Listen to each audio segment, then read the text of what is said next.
Hi, and welcome back to our discussion. This is a continuation of our discussion on the Winternight Trilogy, written by Katherine Arden. We hope you enjoy. Would you tell anyone else?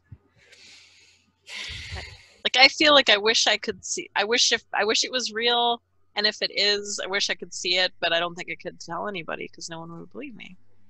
I think I would try at first. Like, there'd be like one time I would tell the family, and then if they didn't believe me, I would just drop it, and then I would just be like, well, they're just gonna be my friends then, and sucks to be the rest of you. Unless they really needed me to have other people believe, and then because they were fading or whatever, like they were in the book. Yeah. And then I would probably try and convince Melissa because she'd be the most likely to believe me. Well, I do actually, like, that's part of my question. I don't know, maybe I should just ask it now. Yeah, just ask it. Let's see here. What do you think a modern person, us, would think that the Beniki or Chirti or Domovoy might be? And I mean, there's a whole realm of like cryptid and cryptidology, and lots of people have seen a Sasquatch. I'm not going to turn this into a Sasquatch channel. No, but I like that idea. But you know, I'll come out. I mean, and it's not like they're having conversations with them or like whatever, but some people do actually, they call, I don't know what they call it. It's not baiting, but people will put like food out for if they see a Sasquatch, and it's not a good idea generally because like they could be good or bad. Like there's not like, but I mean, it's not only just that, but I mean, there's the whole like, you know, spirit realm and, you know, I don't know, like there's a podcast called Strange Familiars, and there's all sorts of weird stuff on there that people have seen. And like, I'm sorry, but even if 1% of all of these stories is true, that still means that 1% of these stories is true. Right. Yeah. Yeah. There's strange things that people just cannot explain in science-y ways. Or scientific ways. There, that's better. You know, and there's still a lot of question about like, well, how can these things go unnoticed and for so long, and how come they're like super fast, and then like sometimes they seem physical but sometimes they don't, and it's like there's so many questions. Like the answer, aliens. And I do feel like that's kind of, what is that horror movie? There's one like that. Oh my god, sorry. It's okay. I'm gonna ask Carl who went. Okay. But I was just kind of thinking, like, I bet it would be kind of similar. I mean, it would probably have the same, like, similar reaction, which is ridicule, raised eyebrows, and people think that you're stupid, like, or crazy, for sure. Well, you know, even think about the first Christians.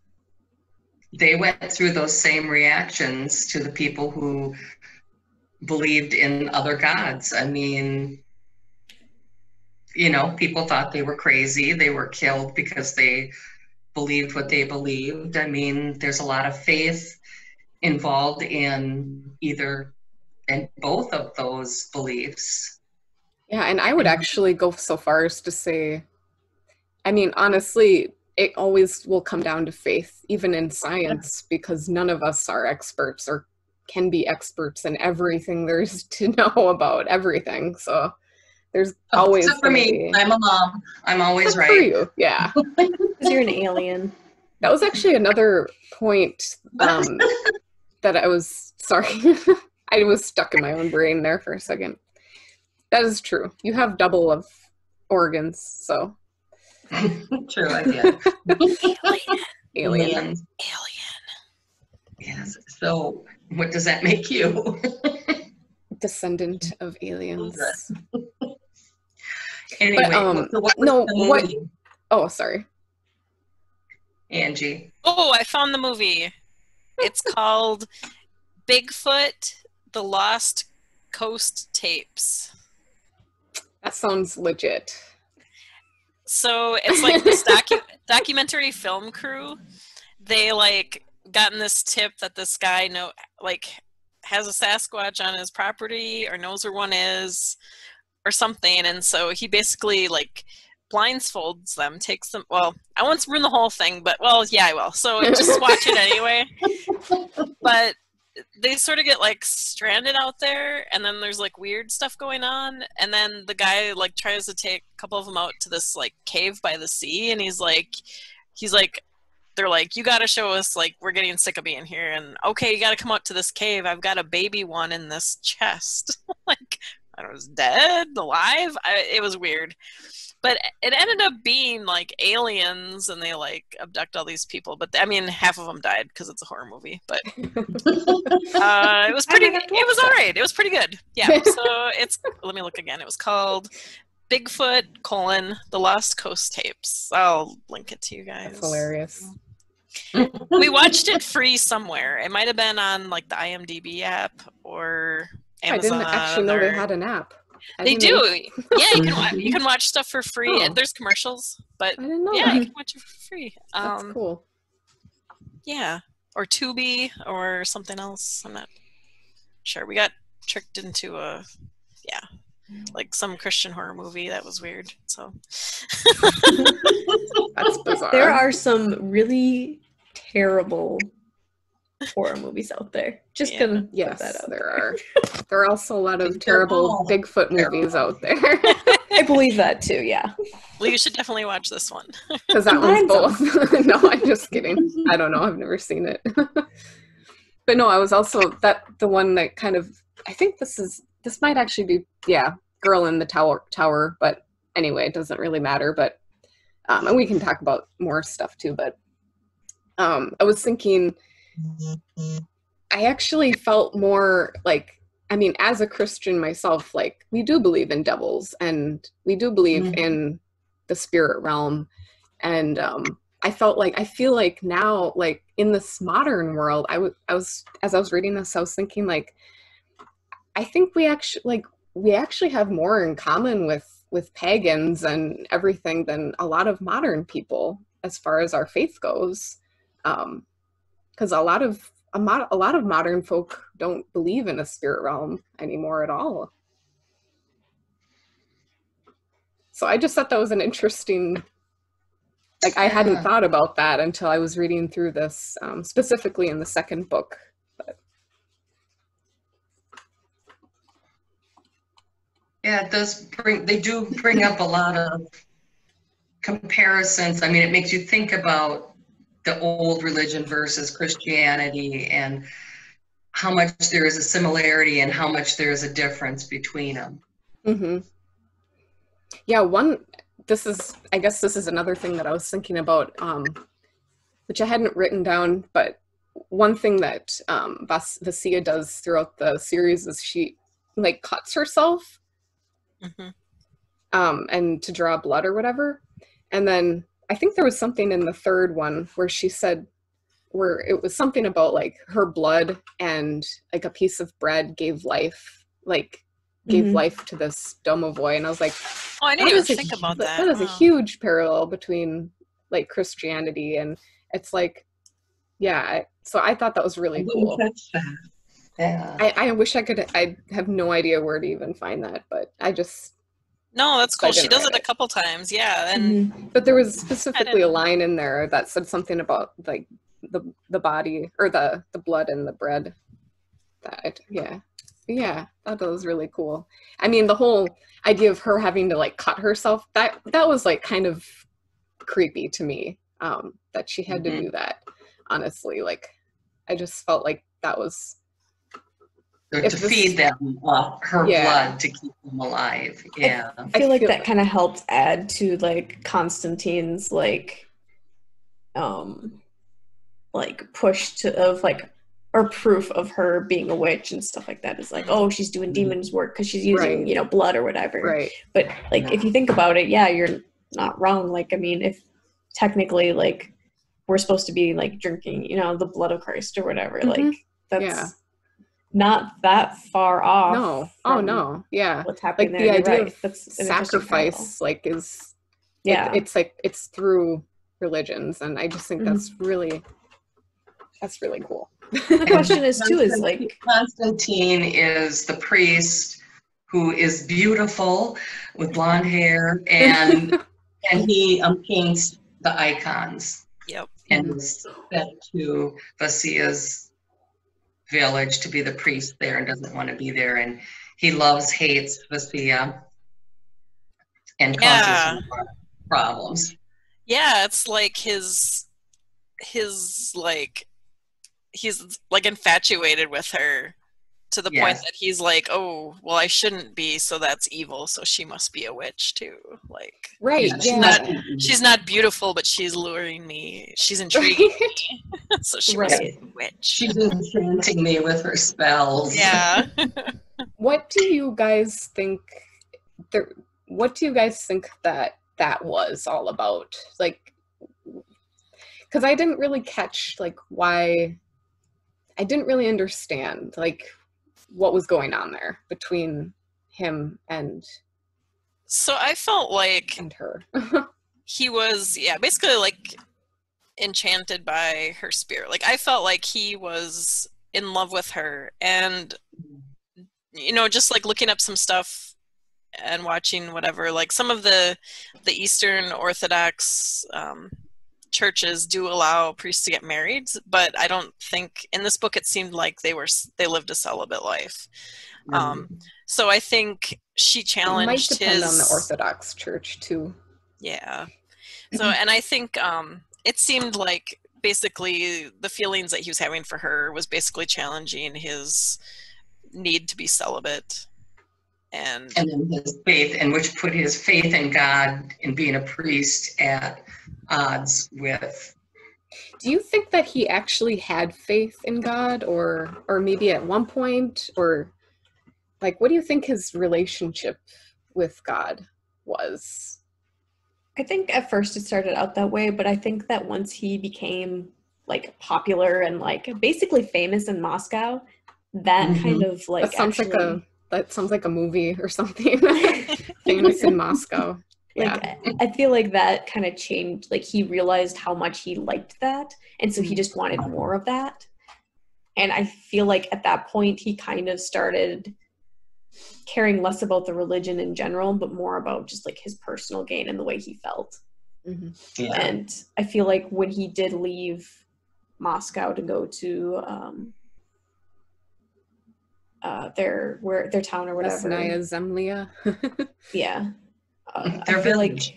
Their village. Yeah. I felt like that put him off like already, just because of the fact that he didn't want to go anyway, because he was going someplace where he wasn't known and the people didn't love him and basically worship him. Like if you think about it, like all the way the time like he's talking, they're all just like mesmerized. Yes. And I feel like in his own way he was kind of a witch of his own. Like he drew the attention of everyone and kind of just like he could get away with everything and anything, and he did. I sort of wondered, and I don't know what you guys think about this, like when the bear decided to sort of use him, like I almost wonder if like if he had the gift sort of all along. And just maybe hadn't been around any of the house spirits or anything to like, no, because it sort of seemed like the bear sort of like picked him and he thought it was God, but did he really, you know, like he may have thought it was God, you know, at first until he realized that it was a little nefarious at times. But like, I sort of wondered like, right, did he have sight or did the bear decide to give him sight? And is that something that, you know, that they could do, like the charity can do, you know, like the domovoy, you know, like, or the Winter King and the bear, like they were sort of the big powerful forces. You know, right? Did they have that power to give sight to people, or did he have it the whole time? What do you guys think? Yeah. I don't really know, to be honest. I didn't get the impression that he really could see or hear anything other than the bear. Until And after. Oh yeah, that's right. True. Yeah, that's true. Good point. I forgot about wonder that. if maybe he never realized he did just because he was always in the church. Because I mean, Anna always said that like. Oh yeah, they can't go in the church. Mm-mm. But they did. The bear did. Right, Yeah. because he let him in, I think, right? That could be. Oh yeah, did he knock on the door as like a weary traveler or something? Right, they can't come in unless they're let in. Was that what it was? I don't know. That's like I don't remember that even happening. Christianity. It's like the devil can't can't remember. come in your house unless you invite him in. Right. I don't remember how they came into like meeting each other, but prior to a certain point, because Anna was like, "Oh, I take refuge in the church because." Right, because she never sees any in there. Right. So if he's like could see Yeah. things, he would never have seen them anyway because he was in the church. Oh yeah. And yeah, they never went in there. He was in their house though, True. and he didn't ever see anything. So I think he only True. saw it later, because then he was like, "What did you do to me?" And True. Right. Oh yeah. that was, I think that was kind of brand new, but that still begs the question, like, how did he gain the sight? But I mean, yeah, it is a good question. Yeah. But I mean, it does make sense because, I mean, supposedly they all used to be able to see these spirits. So at some point, Right. But then because they had their Christian faith, they no longer believed or saw them, believed in them.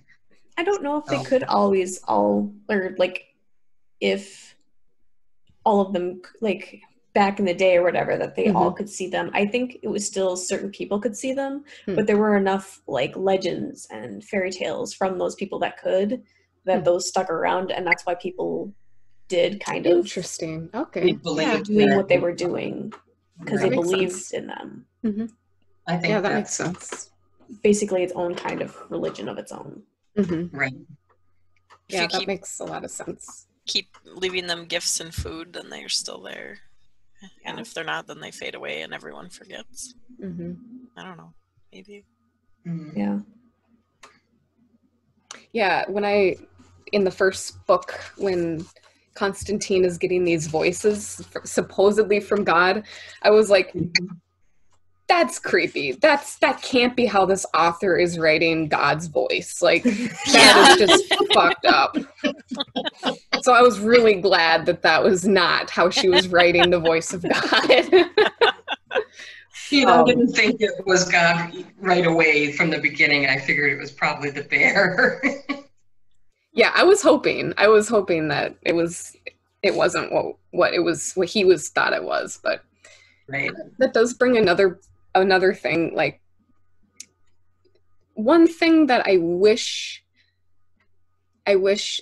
she had done was kind of fill out the Orthodox faith parts a little more. I felt like it was, but I mean, this is totally like her prerogative of, as the author, to kind of tell which story she wants, and that's cool. I just felt like it was really cool to see this folklore, but then also like it didn't seem like she wanted to like pose like the old faith versus the new faith, which was really refreshing to me. Like, but I felt like it still didn't quite. I felt like the Christian side of it still wasn't as fleshed out as the Russian faith, I guess. And I say that just because, like, I don't know, it felt like God wasn't given a voice, I mean, I can understand why she wouldn't want to do that, but like he was never really given a voice. It was always just the monk's faith. Mm-hmm. And yeah, I just feel like we didn't really get like a good solid like feeling of like both sides. I feel like it didn't really need it personally. because I felt like it wasn't as important as what she was trying to portray with the charity. Yeah, I think and you're the right. story. Now that I'm thinking about it a little more, I definitely can see that. I feel like, yes, it was a part, but I feel like it was a minor part. It was kind of just like, kind of there to kind of give an idea of why this was happening, but not so much of a, like, trying to paint, like, it's this versus this necessarily. Right. She definitely wasn't doing that. Yeah, I felt like it was more of just like, this is kind of like in the background what's happening. Like, here's As kind of like context. a painting, whereas, it's not as important as like the fairy tales she was told when she was little or whatever, Yeah, that makes sense. And that is exactly how it feels. It does feel more like a painting, like a background on the stage. Or of the stage, people are more familiar with Christianity than they are with Russian folklore. Mm-hmm. Oh, for sure, yeah. Folklore needed a lot more explanation. And that's what I was kind of like. I'm not saying it was like written like I thought it was written beautifully, and the story that she wanted to tell, I think she really did a perfect job. Like, I really love this story, and like for what she wanted, for what it seemed like she wanted, I definitely wouldn't change it.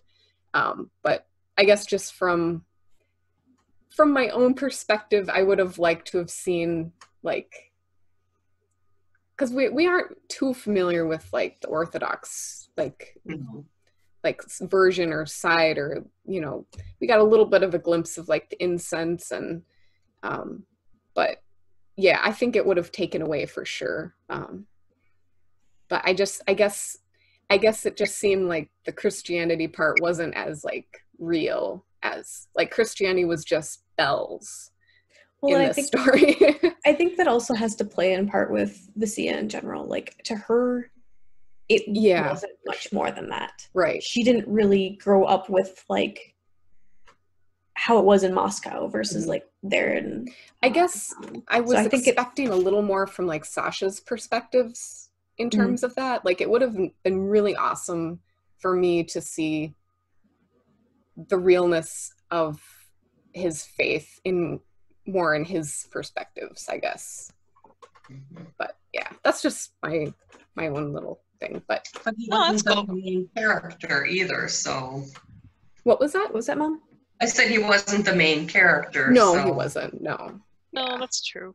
I kind of. It would have. You're right. It would have been cool to sort of get a little bit more details about, like, I don't know, right? A little bit more into like some of the nuances of Orthodox religion. But like at the end of the day, I felt like the book was her battle trying to save the old religion. And I kind of like that they made like the old pagan religion like the forefront of the thing to be saved. And just for the time period when like Christianity was growing, I feel like it was sort of an awesome angle at coming at it from like the viewpoint of not being the Christians that want to come in and save everything, but seeing it from the viewpoint of someone that's being sort of had that pushed onto them, like, oh, the Christians are like taking over, and like now all the old spirits are like fading away, and how that felt to her and her experience and her family and traditions, and I thought that was cool, and that she was like fighting for that, and it just I don't know, I thought it was I thought it was good. Like I don't know, I don't think the Christians always have to be the good guys. Well, the thing I like about this one is that she didn't pit them as the bad guys. I really like that she played with like the different like the grayness of people, kind of like. Yeah, that's true. Right. I guess they weren't really like bad guys, but I mean, they were still. It was like hard for her to understand. Like, why would you want to push this out of our life? And what's kind of interesting that I know a little bit more now is, so sort of the idea was like, oh, all these, the domovoi and they're devils, and you shouldn't be able to see them, and you shouldn't be leaving them gifts and food, and they're the reason our villages burn, and the droughts and this and that.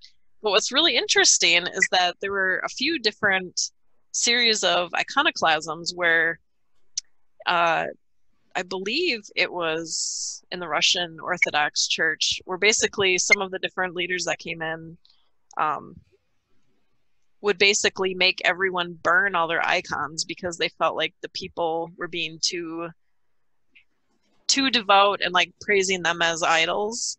And so it sort of actually turned from like, I can't remember the time period, but it like sort of turned from like, oh, like worshiping the old things was bad, but now, oh, you're putting too much into the icons. Like people would bury them in their yards so that they wouldn't get burned, because they would like order them all to get destroyed.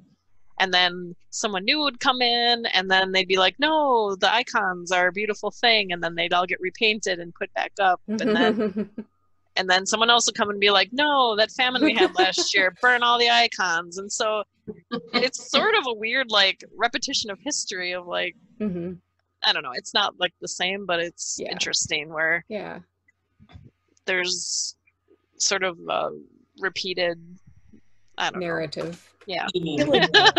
Back then too, they felt like they needed to blame the weather on one thing or another, and just the weather. Yes. It couldn't just be what it is, right? It had to be some spiritual force. Yeah, exactly. Like whether it's old gods, new god, whatever. Like it was the witches. It's like the witches. Weather. Oh my god. Sure.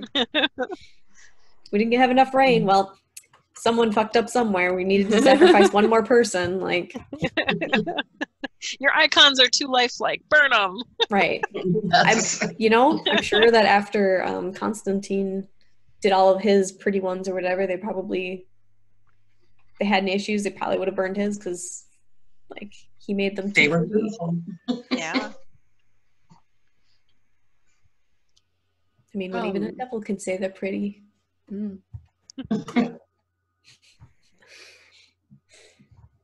Yeah, one of the questions in the back of the book, which I thought was really, really good, is who do you think is to blame? I know it's been a while since we probably all read the first book, but who do you think is to blame for the suffering of Vasia's village? Constantine, villagers for neglecting their offerings, Anna for rejecting her second sight, and punishing Vasia for hers. There's Metropolitan Alexei. Oh, why did that? Yeah, is that a title? Metropolitan? Anyway, it wasn't. I can't remember why. Right?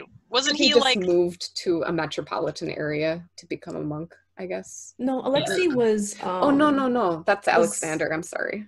Alexei was he sent basically. Anna. Yeah, he was the one that convinced. Or he was he sort of talked to the prince, right? Wasn't he sort of like the confidant? Like, I can't think of the word I'm trying to think of. Basically, like kind of like a consult. Yeah. There you go. Yeah. Advisor. Blaming him for sending Anna and Constantine. Peter for allowing such misery to befall his village. I mean, I guess we all probably agree that the blame is shared, but do you think the fate of the village is inevitable? Yes. That's a good answer, actually. Yes, they're all to blame, and yes, it was inevitable. Yes. Yes and no, because how could one person, it isn't just one person's fault. Like we were just discussing, it's, you can't blame the weather on somebody. The bear. Blame it on the bear. On the bear. The Winter King, hello. Right? She can't control the weather. He can. And he did. Snow. True. Yeah, I agree with that. Mom, you had a good question. Unless you guys had something else you wanted to add to that. No.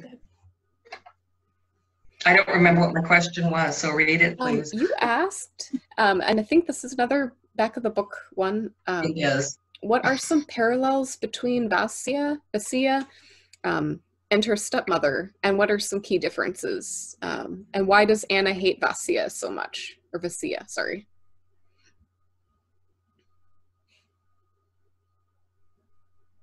Well, some of the parallels are is that they both could see the spirits. Yeah. And neither one wanted to be married. I mean, That's because true. Anna actually wanted to go to the continent. Actually, that's true. do you mind if I say something about that? Oh, go right Unless you had ahead. some, I was just thinking when she first was taken, when we first met Anna, I thought she was going to be a really interesting character. Like she seemed very hesitant to go. She didn't want to be married. She could see these domovoi, and I just thought that. Well, after finishing it, I thought, well, that would have been really cool if she'd been written as sort of like a confidant of Vasya. Yeah. But yeah, that's all I was gonna say. Really, is like I thought she was gonna be a much more interesting character. Yeah. She was interesting. She just wasn't. I didn't really think she was that interesting. I felt she was very much just one note. But What made her interesting to you, though? I guess. I think because she struggled. She struggled with being a Christian and seeing the spirits, not wanting to be where she was. Now, did she give birth to 2 kids or to 1? just to one. Arena. Okay. I couldn't remember if she had a daughter too or not. Just one. Okay. So, she didn't like that Vasya could see the spirits, and she found it hard to accept the fact that she could see them and she enjoyed seeing them, where she saw them as devils. She grew up in Moscow, which we found out later in the second book that she never really got out of the tower and got to see anything.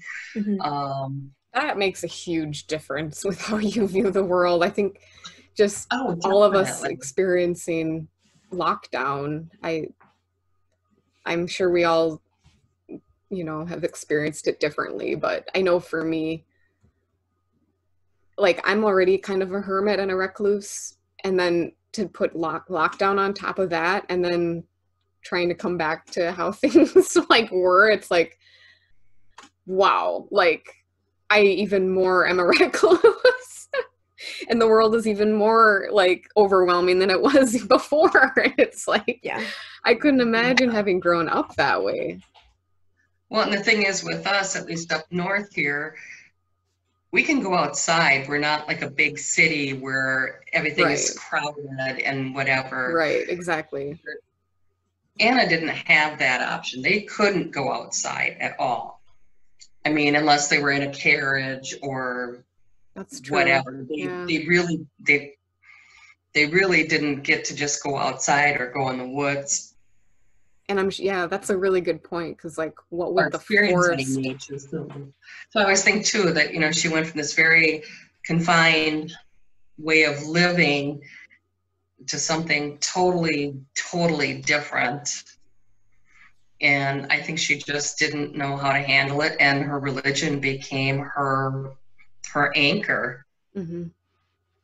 Yeah, that's really fair. Person, but that's a really fair perspective, though, and I'm glad you said something, because I was just kind of thinking about how she was reacting to Vasya. Mm-hmm. So I don't know. Yeah, I think one of the key differences I find between them is it seems Vasya is more. It mentions it a couple times that she's fearless. Yeah, and I think that's that's a main difference between them is, and again, like context has a lot to do with it, but yeah, I think Anna just had a lot of fear, and whereas, yeah, I think this Vassia, she, you know, she was kind of like, you know, in trouble, you know, for exploring and being who she was. But I think being a overall, free spirit. yeah, but I think, yeah, like overall, her family pretty much accepted that that's kind of just who she is. And so she was given that, like, and I don't know you know, we don't know the family, you know, context of Anna or anything, but we do know that Vassia was pretty much like encouraged and loved for who she was and her adventures. And well, we do know that Anna had a stepmother who did not like her. Okay. Yeah, and that makes a huge difference too. Yeah, you know, so you're stuck in a tower. I don't know how big the tower is, but you know, I don't know. I could have sympathy for her, but not like the way that she reacted to Vassia. Yeah. Mm-hmm. Yeah, I definitely thought she would have, I don't know, liked having someone else that could see. And I suppose, though, yeah, just that fear, like growing up in the tower and being under constant scrutiny from anyone that was there all day long. You're under eyes, like, all day long. And then to come and see Vassia, who's just, like, running around and doesn't give a shit. Like, like, did she hate her because she was jealous, or because she thought she was behaving badly, or both, maybe? Yeah, that's a really good question. Thanks again so much for stopping by. It'd be so interesting to see how they would portray this and in a movie. Get to know you better. I really want Have you this seen a made into cryptid, a couple such as a movies. Sasquatch, or I Mothman, or agree. Flannel Man? Have you seen a ghost? If you have, how has it changed your perspective on life? If you haven't, do you wish that you could see one? Please remember to like our videos. It shows us that you enjoy what we're doing. And share with others. It brings together and broadens the community of book lovers and free thinkers. Subscribe. It helps support the mission to inspire more readers, promote free thinking, and sustain the art of conversation. And at 100 subscribers, we are doing a book giveaway. And comment. We want to get to know you. Thanks so much, and we will see you very soon in our next video. Happy reading, gallimaufries!